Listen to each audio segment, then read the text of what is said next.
So will you accept or accept my proposal? Confused, right? Why?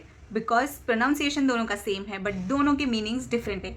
सो आज का हमारा topic वही है जो वर्ड्स सेम प्रोनाउंस करते हैं बट दोनों के मीनिंग्स डिफरेंट होते हैं.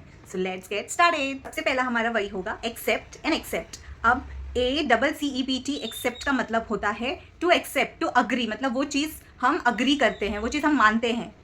और EXCEPT एक्सेप्ट का मतलब होता है एक्सेप्शन, मतलब एक्सक्लूड करना वो चीज़, मतलब वो चीज़ नहीं होना. मतलब for example I have all the stationery items except pen. अब दूसरा है हमारे पास अफेक्ट एंड अफेक्ट. अब दोनों का प्रोनाउंसिएशन सेम है but meanings are different. So basically AFFECT affect होता है कि ये किसी चीज़ का अफेक्ट होना, मतलब टू इन्फ्लुएंस. और EFFECT अफेक्ट का मतलब होता है कि किसी चीज़ का अफेक्ट पड़ना, लाइक रिजल्ट मिलना किसी चीज़ का, लाइक आपने कुछ काम किया. Next up is complement and compliment. अब ये दोनों के भी मीनिंग्स डिफरेंट है. COMPLIMENT compliment. अब ये कॉम्प्लीमेंट का मतलब होता है टू कॉम्प्लीमेंट समवन, लाइक आप किसी को प्रेज कर रहे हो, किसी के लिए अच्छा वर्ड्स बोल रहे हो, like she is looking beautiful, so this is a compliment. और COMPLEMENT दिस कॉम्प्लीमेंट मीन्स कि कोई चीज़ एक दूसरे को कॉम्प्लीमेंट कर रहा है. For example these earrings are complementing my outfit. तो ये मेरे ईयरिंग्स जो है वो कपड़े को सूट कर रहा है in a way, which is called complementing. Stop is stationary and stationery.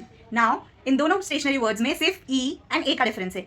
STATIONERY. ये स्टेशनरी का मतलब होता है कि हम जो राइटिंग मटेरियल्स होते हैं एजुकेशनल वाले, उनको हम कहते हैं stationery, stationery products. Stationary STATIONARY.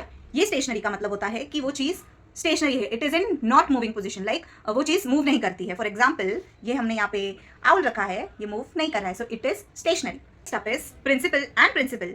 अब ये दोनों में भी सिर्फ एक ही वर्ड का डिफरेंस है. Here in the ending PLE आता है एंड यहाँ पे इन द एंड PAL आता है. You can check the spellings here. And अब ये वाले प्रिंसिपल का मतलब होता है प्रिंसिपल, PLE वाला, PRINCIPLE. ये प्रिंसिपल का मतलब होता है रूल्स, द प्रिंसिपल्स, रूल्स जो एक स्ट्रिक्ट बेसिक रूल्स होते हैं टू लिव अ लाइफ और टू फंक्शन एनी सिस्टम और life style. And this principal PRINCIPAL, ये प्रिंसिपल का मतलब होता है the head of the school. Which next up is then and than, THEN then. अब ये वाले देन का मतलब होता है कि आफ्टरवर्ड्स, लाइक इसके बाद हम किसी सेंटेंस में अगर यूज करना है कि आफ्टर दिस, तो आप देन लगा सकते हैं. एंड THAN देन का मतलब होता है comparison. This is use for comparing, like this is better than this. Lose and loose. Now ये वाला lose LOSE means losing, like हम हार जाते हैं उसको कहते हैं lose, LOSE lose. LOOSE loose means ढीला, like I have tied my hair loose, मतलब मैंने बाल मेरा लूज बांधा है. So it is peace and piece, PIECE. ये वाले पीस को हम कहते हैं into pieces, like you cut an apple into pieces, अलग अलग छोटे छोटे पीसेस करना, अलग अलग टुकड़े करना. एंड दिस पीस PEACE, ये पीस मतलब शांति. सो do subscribe us for more easy English content and we will help you learn easy in the easiest way possible.